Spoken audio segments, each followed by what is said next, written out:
Hello everyone, welcome to Speedy's Legos and Collectibles. Today we are going to be reviewing the Frieren Beyond Journey's End Fern action figure by S.H Figuarts Bandai Namco.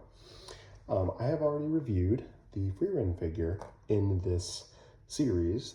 Actually, I uploaded it a little bit before this one, so if you were interested in seeing that and you enjoy my reviews, feel free to go check that one out. But moving on, let's get into Fern here. As I already touched on, I'm really hoping they continue this series and we get maybe an Eisen, a Hider, a Himmel, or a Stark. For me, personally, Stark is actually the one that I would want the most. He is the third of this kind of main trio here, so I think he is kind of a must-have, and I really hope they do continue with this theme and we get to see him in this line. All right, moving on, let's focus on Fern here. Let's get her unwrapped from her plastic prison. Just remove this real quick so you don't have to see me fighting with it. Never the most elegant at removing the plastic, and this stuff is a bit tight on Fern here. I will admit that she looks absolutely fantastic. It looks like she has been literally ripped out of the show, you know? She has all the right details, extremely good paint application, albeit she's, got pretty simple paint apps, but in general, looks absolutely amazing. I am, however, quite concerned about her articulation because Fern, obviously, is wearing this really large, bulky robe, and I feel that this will hurt the posability of the figure. I'm also just playing with it a little bit here. I do not believe that this is removable. It appears to be, well, it actually might be removable, but if you did that, you would be left with the white dress and black arms, so that's not really something you would want to do. This all is a rubbery plastic, not a hard plastic, so maybe it will not hinder her too much. But that being said, let's get into her articulation. So first, her head can do full 360-degree swivel if you wanted to. Don't know why you would want to do that to poor Fern here, but side to side just fine. Looking up, not really, not very much. Looking down, just a little bit. Kind of chain gets stuck against her cloth there, but is what it is. Her hair does have some articulation, so you actually can move that around in a ball joint. So you do have a little bit more freedom with your posability there, maybe when you're giving her some kind of crazier dynamic poses, albeit Fern does not pose too dynamically in the show most of the time. She's quite mellow. Arms, they are pretty free. They do go up to about 90 degrees. You do have a butterfly joint there that lets you rock back and forth. You do get past 90 because they do have these very nice double jointed elbows despite having the thick bulky sleeves.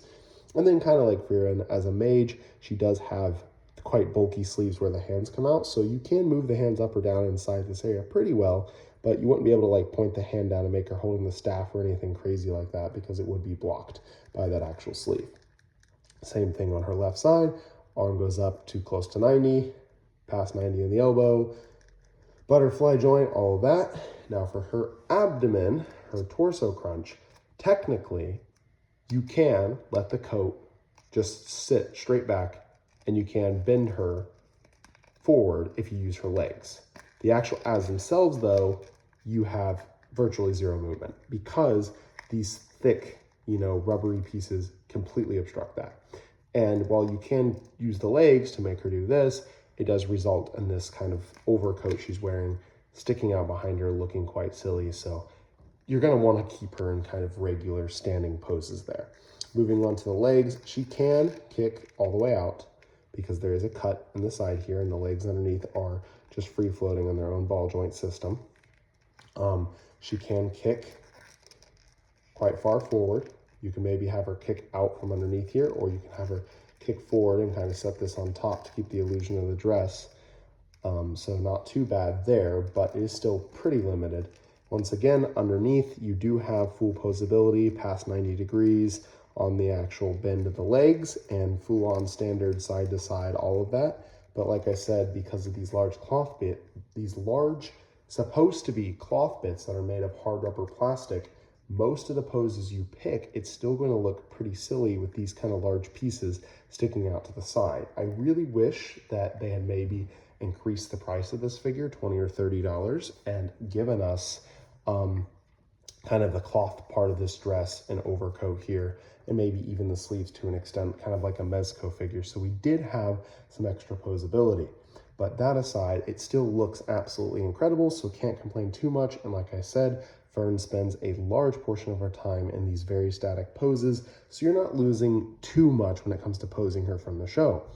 For the ankles, you do have full rotation, bit of an ankle rocker there, side to side a little bit. She does have toe articulation, which is really nice.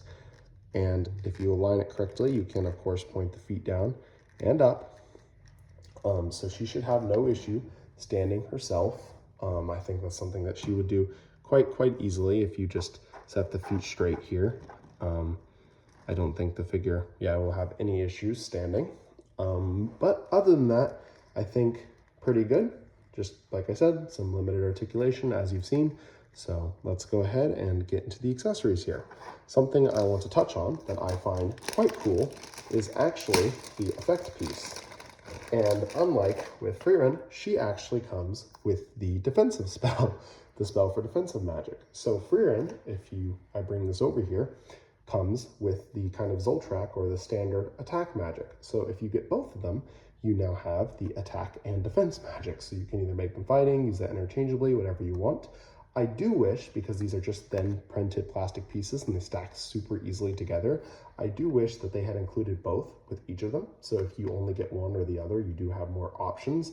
But I understand that these figures were pretty cheap. They're not super expensive. I believe I paid around $70 for these, even after importing them. I think I had free shipping from Japan. So in general, they're not super expensive. So I do understand why they did not go too crazy with the accessories, but it still would have been nice because I can't imagine these pieces are too expensive to produce. Moving on, we do have her wood staff. She was given this by Hyder, I believe, so she treasures it immensely. If you remember the time it got broken in the show, oh, well, sorry, spoilers there. But overall, I think it's a very nice looking piece, and it's all held together and, kind of taped and wound up here. And I forgot to mention, but Frieren's staff actually separated so you could put it through to the grabbing hands. I do not believe that this staff does that. Allow me to kind of check real quick. No, I do not believe that this staff does that. I believe she just has normal grabbing hands so she can hold this. But overall, paint application is done really nicely. It looks good. Love the purples and browns and kind of that gunmetal gray there. And a must-have for the Fern figure. Moving on to her faces, just like with Frieren, she does have 3 alternative face sculpts. These do allow you to just change them out. They are not like an alternate head sculpt, so to speak. They're just the actual face plates here. And just like with Frieren, you can take her, you will pull, separate, remove her hair, gently remove the face from the back of it, which she does have this just kind of subtle smile face here. And the second one she has is a kind of subtle serious face here. And to put this on, you would just rest it kind of inside here, so to speak. But the easiest way by far is just place the actual face on the front of the figure like so, and then peg the hair over the top. And now we have swapped her head, and it holds together quite nicely, aside from maybe this small seam back here. In general, looks good. Just kind of that subtle serious face there. The next one she has, as I believe, her angry face, which she makes quite often to poor Stark. Looks literally like it was pulled just out of the show. Can also be used as an eating face. It's kind of her thing. She eats a lot. She uses food to calm herself down. But hey, magic uses a lot of energy, so we can't judge her too much.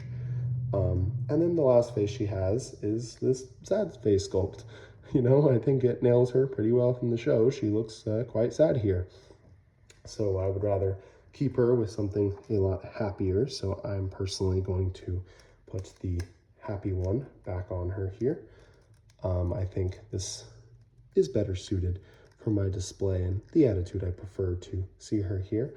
Unlike Frieren, she does not contain any articulation on the front of her hair here or the ability to kind of swap out the options or move it. But overall, I think it's still a very, very lovely figure.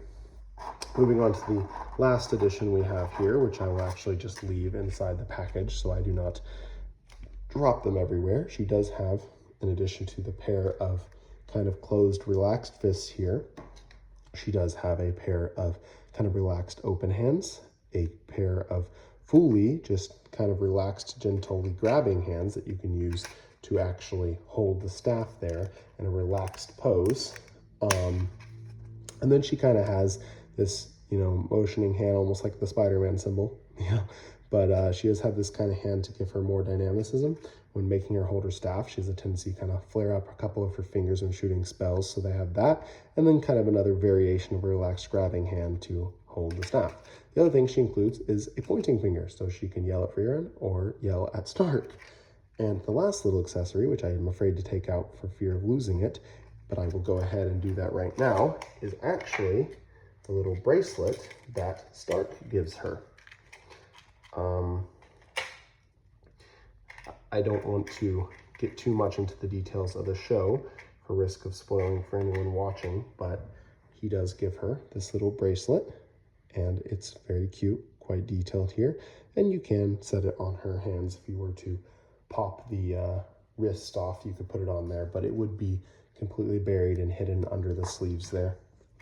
But still a nice inclusion along with all of these hands. So something that I think is just, you know, thoughtful little accessory to throw in there and kind of pertains well to her character. She doesn't have a lot of personal belongings, so I'm not quite sure what you would have thrown in here otherwise, other than, like I said, maybe the spell effects or a posable kind of large plastic flight stand like I mentioned Frieren. I think that's something that they really should have included with these figures, that they spend a lot of time in the air shooting spells. But overall, that concludes my review. I think this figure is still a must-have for anyone who is a fan of Frieren Beyond Journey's End.